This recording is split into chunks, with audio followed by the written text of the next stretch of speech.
আসসালামু আলাইকুম। দেশে কি একটা অবস্থা শুরু হলো! যাদের উপর মানুষ বেশি ভরসা করে তারা দেখতেছি একে অপরের নিন্দা নিয়ে ব্যস্ত আছে। তারা একে অপরের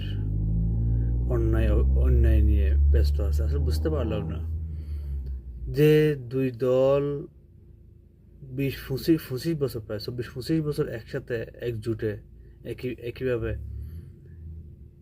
নির্বাচন করেছে, একসাথে থেকেছে সুখে দুঃখে। তারা দুই দলেই সবচেয়ে বেশি নির্যাতিত এই আওয়ামী লীগ সরকারের হাতে। আর তারাই আজকে একে অপরের দিকে কাদা ছোড়াছুড়ি করতেছে। আসলে এটা দিয়ে দু দলে কোনো লাভ হবে না, প্রফিট হবে না। এই এই কাদা ছোড়াছুড়ির মধ্যে তৃতীয় পক্ষ তৃতীয় পক্ষ হলো আওয়ামী লীগ বর্তমান। এদের প্রফিট হচ্ছে। আপনার খেয়াল করে দেখুন, এই তারা দুই দলের কাদা ছোড়াছুড়ির মধ্যে সবচেয়ে বেশি লাভবান হবে আওয়ামী লীগ। আপনার কি মনে হয় নেতারা চলে গেছে তাই কর্মীরাও বাংলাদেশ থেকে চলে গেছে? সব কর্মী বাংলাদেশে আছে, কর্মীরা দেশ থেকে পালাই নাই। এখন এই এই সুযোগে তারা সবাই একত্রিত হচ্ছে। আপনাদের কি মনে হয় এরা চুপ করে বসে আছে? এরা এদের এক এক ডিস্ট্রিক্টের ছাত্রলীগের সাথে এক এক ডিস্ট্রিক্টের ছাত্রলীগ তারা যোগাযোগ করতেছে, তারা কি করলে কি হবে। এবং আপনারা এটাও দেখতেছেন যে বাহির থেকে অনেক ছাত্রলীগের নেতারা, বড় বড় নেতারা ভিডিও বার্তা পাঠাচ্ছে তাদের উদ্দেশ্যে। কারণ এর ভিতরে আমরা আছি আমাদের মধ্যে কাদা ছোড়াছুড়ি নিয়ে। মানুষের একটা আসলে বুঝতে পারলাম না, মানুষের বিবেক বুদ্ধি বলতে একটা কিছু আছে।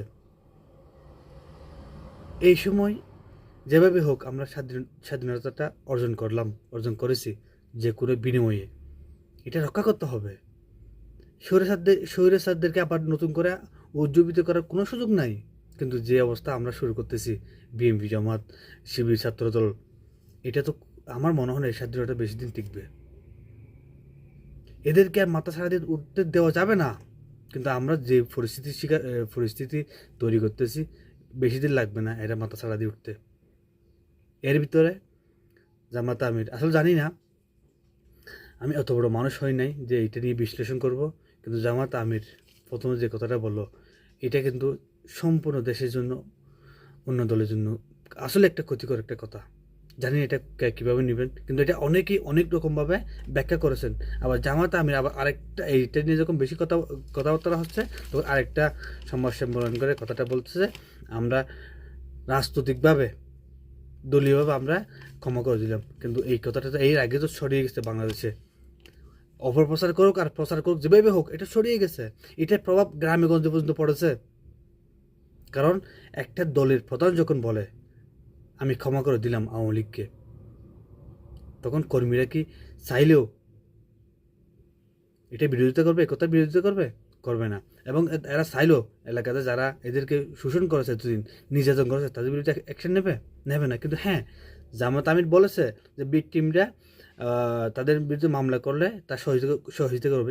এই কথাটা পরে বলেছে ভাই, আগে বলে নাই। কিন্তু আগে বলুক আর না বলুক, এখন মনে করেন একটা গ্রামের একটা ফাঁতি নেতা, তারা শুধু বিএনপি জামাতকে শোষণ এবং নির্যাতন করে নাই, অনেক সাধারণ মানুষকে নির্যাতন করেছে।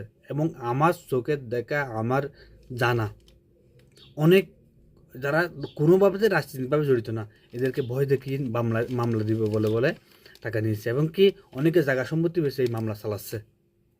এখন তারা কিন্তু আশায় বুক বেঁধে আছে 5 আগস্টের পর যে তাদেরকে যারা নির্যাতন করেছে তাদের শাস্তি হবে, তাদের বিরুদ্ধে মামলা হবে।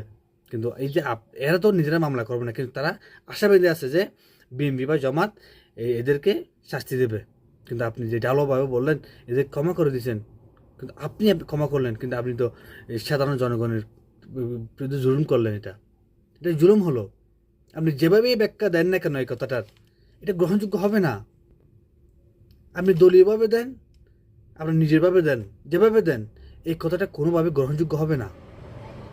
সাধারণ জনগণ কিন্তু জুলুমের শিকার, তারা কিন্তু বিচারটা পেল না। তারা কিন্তু দলের প্রতি, তারা বিএনপি বলেন, জামাত বলেন, ওদের দিকে তাকিয়েছে। সাধারণ জনগণ তারা তো ওদের বিরুদ্ধে কি মামলা করবে না। আর এখন যদি ওরা মামলা করতে যাইও, ওই মামলাটা টেকসই হবে না। একটা দলের প্রধানরা যদি স্টেপ নেয়,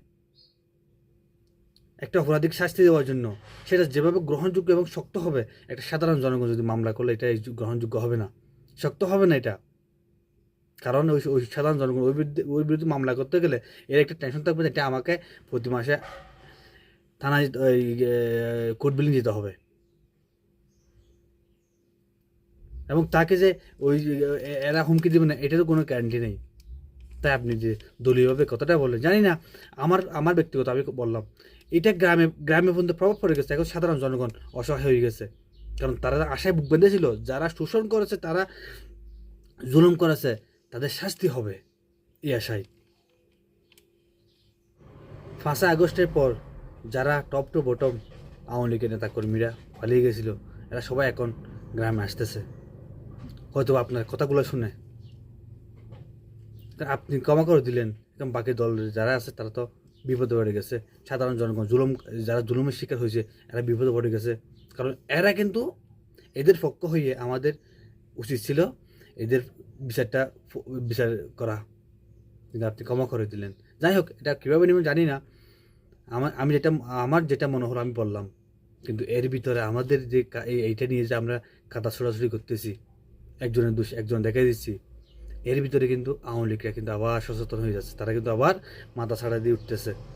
গ্রামে এখন আওয়ামী লীগে যারা আসতেছে তারা একজনের সাথে একজন কন্ট্যাক্ট করে, এক এলাকার আওয়ামী লীগ ছাত্রলীগের সাথে এক এলাকার ছাত্রলীগ তারা কন্ট্যাক্ট করে, তারা একত্রিত হচ্ছে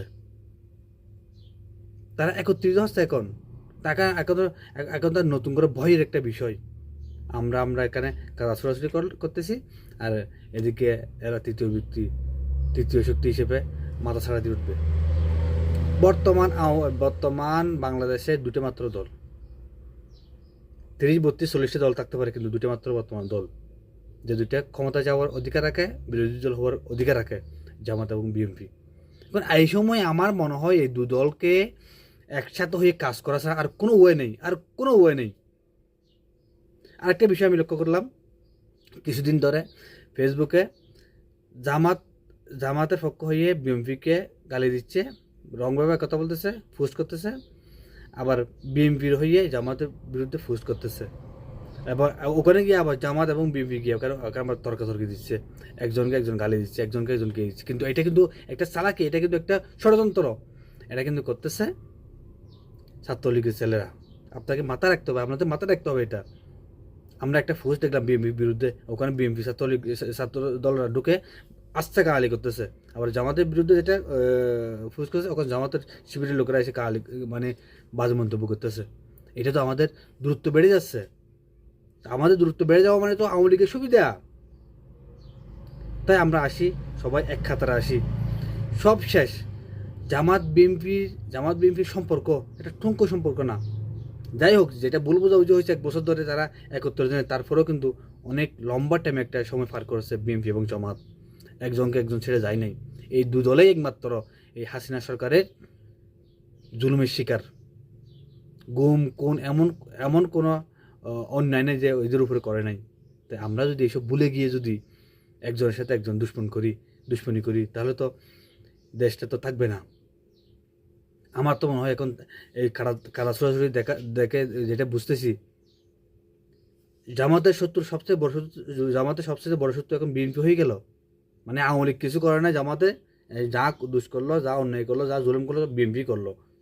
আপনাদের কথাই যে ওগুলো ফুজ দেখতেছি, এগুলাই মানে আওয়ামী লীগ আপনাদের কোনো ক্ষতি করে নাই, যা ক্ষতি করছে বিএনপি করছে আপনাদের।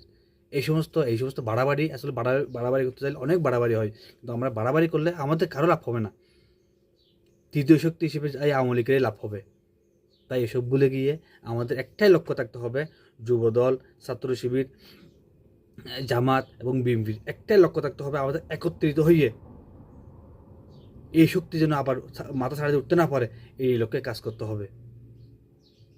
একমাত্র এই দুই দলেই একমাত্র এই বাংলাদেশকে সঠিক পথে নিতে পারে, আর কোনো ওয়ে নেই, আছে বলে আমার মনে হয় না।